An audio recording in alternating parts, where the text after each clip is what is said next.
வணக்கம். இது நியூஸ் பஸ்டின் மதிய நேர பிரதான செய்தி. உங்களுடன் இணைந்து கொள்ளும் நான் தாரணி தங்கராஜா.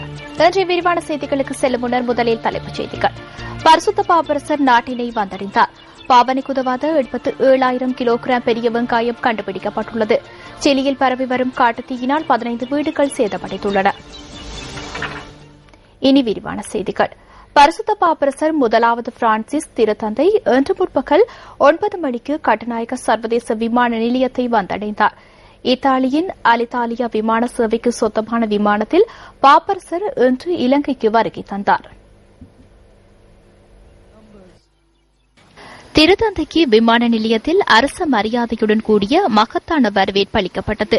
கட்டுநாயக்க பண்டார்நாயக்க சர்வதேச விமான நிலையத்திற்கு வருகை தந்த பரிசுத்த பாப்பரசரை ஜனாதிபதி மைத்ரிபால சிறிசேன, பிரதமர், அமைச்சர்கள், பாராளுமன்ற உறுப்பினர்கள் உள்ளிட்ட குழுவினர் வரவேற்றனர். මට නොපෙනුනත් මේ මොහොතේදී උන්වහන්සේ මේ මොහොතේදී අපගේ දේශයේ අපගේ භූමිය ස්පර්ශ කරමින් සිප වැඩඳ ගනිමින් අපගේ දේව ජනතාවට ලංකාවාසී සියලුම ජනතාවට මේ මොහොතේදී ආශිර්වාදය ළඟා කරයි. දේශයේදී උන්වහන්සේ අපගේ දේශයට පැමිණෙන්නේ සුවිශේෂ එම අපගේ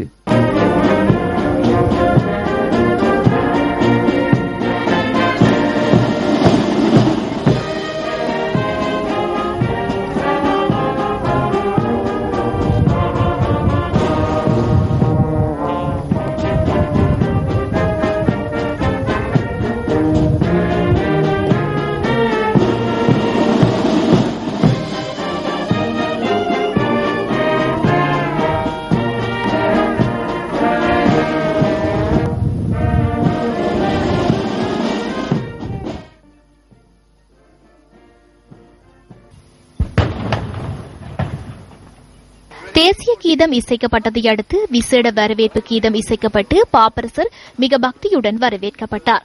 பின்னர் அங்கு வரவேற்புரை நிகழ்த்திய ஜனாதிபதி மைத்ரிபால சிறிசேன.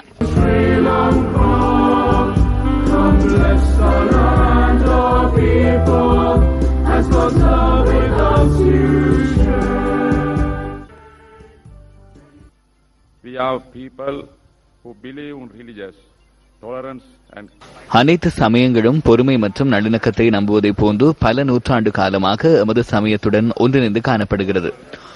உலகின் பிரதான 2 சமயங்களான கிறிஸ்தவம் மற்றும் பௌத்தம் ஆகியன எமது நாட்டில் குறிப்பிடத்தக்க அளவு பொறுப்புகளை நிறைவேற்றுகின்றன. பரிசுத்த நகர் மற்றும் இலங்கை ஆகிய நாடுகளுக்கிடையில் இருதரப்பு உறவுகளை வலுப்படுத்துவதற்காக நான் கவனம் செலுத்துகிறேன். இலங்கை மக்களுக்கு பரிசுத்த பாப்பரசரின் ஆசீர்வாதத்தை நான் எதிர்பார்க்கிறேன். எமது மக்களின் சமாதானம், ஒற்றுமை தொடர்பில் உங்களின் மந்தாட்டத்தை நாம் எதிர்பார்க்கிறோம். and request your prayers for the peace, progress and prosperity of our people. It is no easy task to overcome the bitter legacy of injustice. கசப்பான அநீதியின் ஆதிக்கத்தை தோற்கடிப்பது இலகுவானதல்ல. யுத்தத்தால் பகைமை மற்றும் நம்பிக்கையின்மை விட்டு செல்லப்பட்டுள்ளது. நல்லிணக்கம், ஒற்றுமை மற்றும் சமாதானம் ஆகிய பண்புகளை வளர்ப்பதனூடாக மாத்திரமே அதனை தோற்கடிக்க முடியும். பழைய காயங்களை பெரிதாக்காது சட்டம், நலம் மற்றும் ஒற்றுமை போன்றே உண்மைகளை பின்தொடர்ந்து சுகப்படுத்தும் செயற்பாடொன்றை மேற்கொள்ள வேண்டியது அவசியமாகும். நண்பர்களே, இந்த நாட்டில் நல்லிணக்கத்தை மீள கட்டியெழுப்பும் செயற்பாட்டிற்காக பல்வேறு சமயங்கள் சார்ந்த கலாசாரங்கள் குறிப்பிடத்தக்களவு பங்களிப்பை நிறைவேற்றியுள்ளதை நான் புரிந்து கொண்டுள்ளேன்.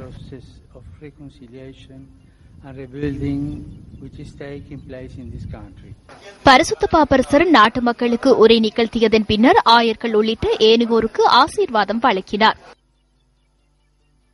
புதிய ஜனாதிபதி அதிவேன்மிதங்கிய மைத்ரிபால சிறிசேன அவர்களும் இங்கே ஏனைய மத தலைவர்களை சந்திக்கின்றார்.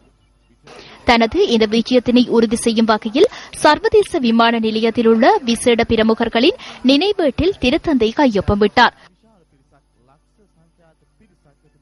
கட்டுநாயக்க சர்வதேச விமான நிலையத்திலிருந்து திறந்த வாகன தொடரணியில் கொழும்பு நகரை பரிசுத்த பாப்பரசர் வந்தடைந்தார். பரிசுத்த பாப்பரசர் இன்று பிற்பகல் 5 மணிக்கு ஜனாதிபதி மைத்ரிபால சிறிசேனவை சந்தித்து கலந்துரையாடல்களை நடத்தவுள்ளார்.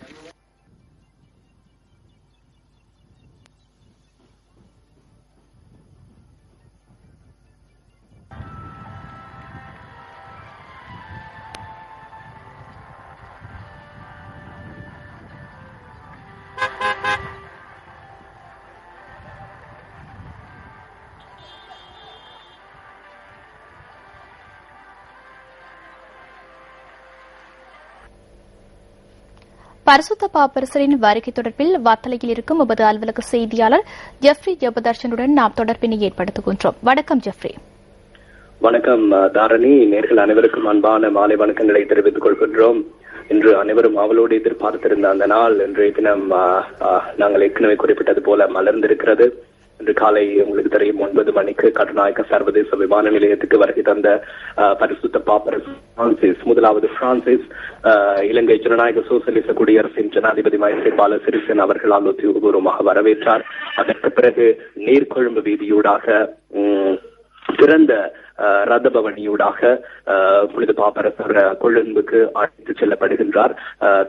நான் நினைக்கிறேன் நீர்கொழும்பு வீதியிலே இரு மரங்கிலும் அதிக அளவான மக்கள், குறிப்பாக ஞாபகப்படுத்த வேண்டும் என்று சொன்னால், உலக கிண்ண 2020 கிரிக்கெட் போட்டியில் உலக கிண்ணத்தை வென்ற இலங்கை அணியை வரவேற்பதற்கு நீர்கொழும்பு வீதியில் எவ்வளவு ஜனக்கூட்டம் கூடியிருந்தார்களோ அதைவிடவும் அதிகமான ஜனக்கூட்டம் இந்த நீர்கொழும்பு வீதியிலே வருகை தந்திருந்ததை காணக்கூடியதாக இருந்தது. பல வயோதிபர்கள், அதே போன்று சிறிய குழந்தைகளை கூட கையில் எடுத்தவாறு வருகை தந்திருந்த காட்சிகளையும் கூட எங்களால் காணக்கூடியதாக இருந்தது.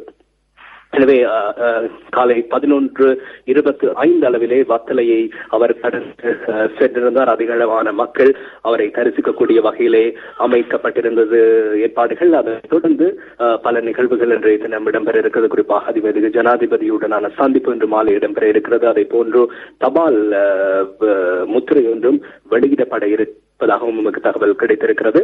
அதனைத் தொடர்ந்து இன்றைய தினம் பேராயர் மெல்கம் ரஞ்சித்தாண்டகையுடன் பண்டநாயக்க சர்வதேச ஞாபகார்த்த மாநாட்டு மண்டபத்தில் நடைபெறும் ஒரு நிகழ்வு பாப்பரசர் கலந்து கொள்ள இருக்கின்றார். உங்களுக்கு தெரியும், நாளை காலை 8:30 மணிக்கு காலி முகத்திடலில் மக்களுக்காக ஆராதனை, திருப்பலி ஆராதனை ஒன்று ஏற்பாடு செய்யப்பட்டிருக்கிறது.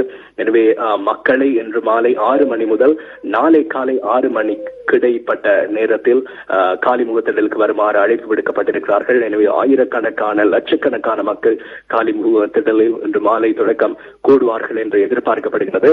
எனவே திருப்பலி ஆராதனைகள் காலை 8:30 மணிக்கு ஆரம்பமாகும் என்றுதான் அறிவிக்கப்பட்டிருக்கிறது. அதனைத் தொடர்ந்து அவர் மாலை 3 மணி அளவில் மடுவுக்கு செல்ல இருக்கின்றார். மடு தேவாலயத்தில் அவர் விசேட ஆசியுரை அவரால் நடைபெறும் என்று அறிவிக்கப்பட்டிருக்கிறது. மடு தேவாலயத்தில் அவர் சுமார் 1 மணி நேரம் வரை தங்கியிருப்பார் என்றும் குறிப்பிடப்பட்டிருக்கிறது. இதுதான் தற்போதைய நிலவரம். அதிகளவான மக்கள் புனித பாப்பரசரை தரிசித்த செய்தியை நாங்கள் கூற வேண்டும். அவற்றை நாங்கள் ஏற்கனவே வழங்கியிருந்தோம். எனவே அது தொடர்பான அவர் இங்கிருக்கும் காலம் வரை அவர் செய்கின்றதான விசேட நிகழ்வுகளை உடனுக்குடன் நியூஸ் ஃபர்ஸ்டில் வழங்குவதற்கு நாம் காத்திருக்கிறோம்.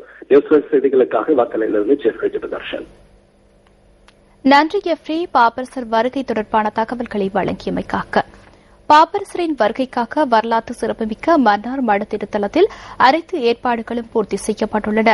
திருத்தலத்தில் கூடவுள்ள லட்சக்கணக்கான மக்களுக்கு தேவையான உணவு, குடிநீர், சுகாதாரம் உள்ளிட்ட அனைத்து வசதிகளும் செய்யப்பட்டுள்ளதாக மட திருத்தலத்தின் பரிபாலகர் அருட்தந்தை எமிலியானோஸ் பிள்ளை கூறுகின்றார்.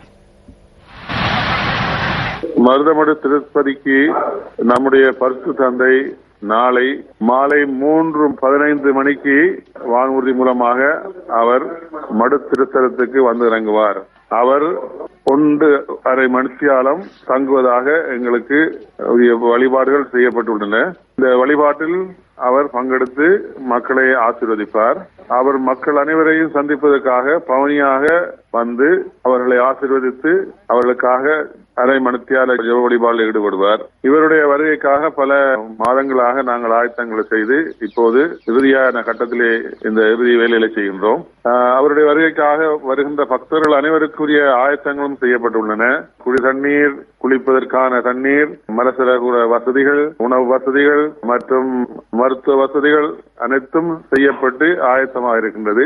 போக்குவரத்து வசதிகள் எல்லா பஸ் நிலையங்களிலும் இருந்தும் நீங்கள் பஸ்ஸில் வரக்கூடிய ஆயத்தங்கள் செய்யப்பட்டிருக்கின்றன. பாதுகாப்பு விடயங்கள் அனைத்தையும் போலீசார் முழுமையாக நிறைவேற்றிக் கொண்டிருக்கின்றார்கள்.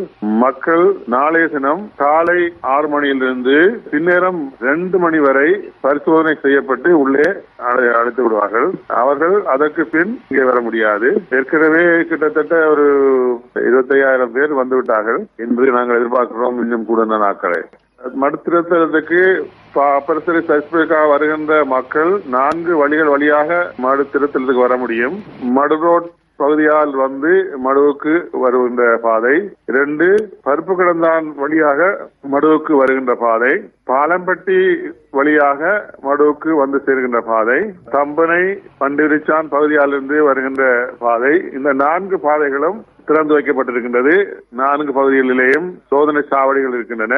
அந்த சோதனை சாவடியை தாண்டி அவர்கள் சோதனை செய்யப்பட்டு வரலாம். அவர்களுக்கென்று சில வாகன பாஸ் கொடுக்கப்பட்டிருக்கிறது. அது இல்லாவிட்டாலும் அவர்கள் எந்த வழியிலையும் வந்து சேர முடியும். இங்கே நிதியமைச்சர் ரவி கருணாநாயக்க தனது பதவியை இன்று பொறுப்பேற்றார். தேசிய ஐக்கிய முன்னணியின் தலைவர் அசாத் சாலி மற்றும் ஐக்கிய தேசிய கட்சியின் மேல் மாகாண சபை உறுப்பினர் SM வரிக்கார் ஆகியோர் கொம்பனி தெருவில் நேற்று இடம்பெற்ற நிகழ்வு ஒன்றில் கலந்து கொண்டிருந்தனர். ஜனாதிபதி தேர்தல் வெற்றியை முன்னிட்டு இந்த நிகழ்வு ஏற்பாடு செய்யப்பட்டிருந்தது.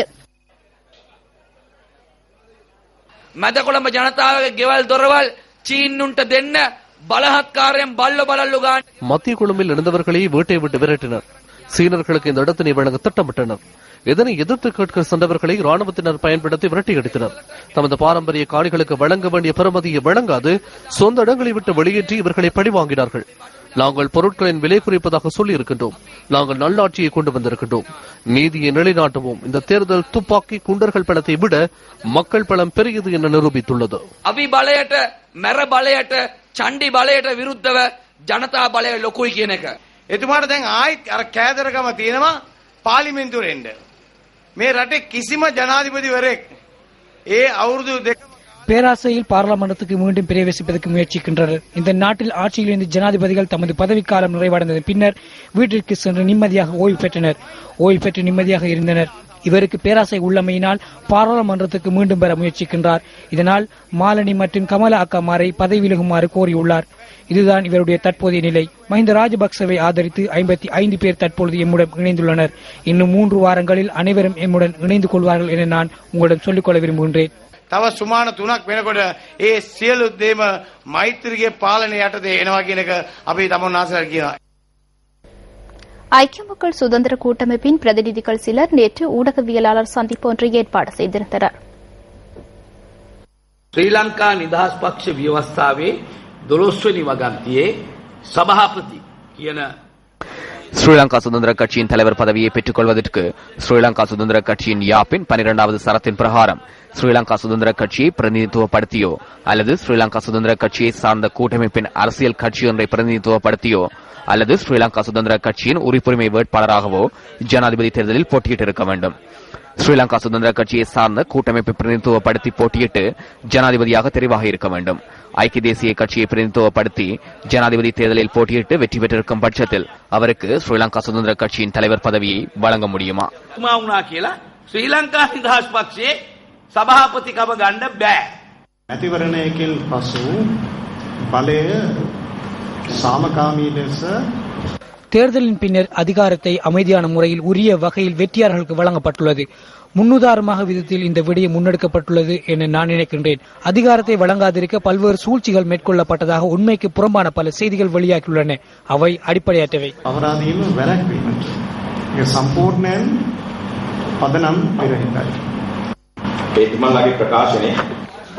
அவர் மேலதிகமான 4 லட்சம் வாக்கு வங்கியை பெற்றுக் கொண்டுள்ளார். எமக்கு 58 லட்சம் வாக்குகள் கிடைத்துள்ளன. இதனை முன்னெடுக்க இடமளிக்க முடியாது. அரசியல் திருட்டாகவே நாம் இதனை கருதுகின்றோம்.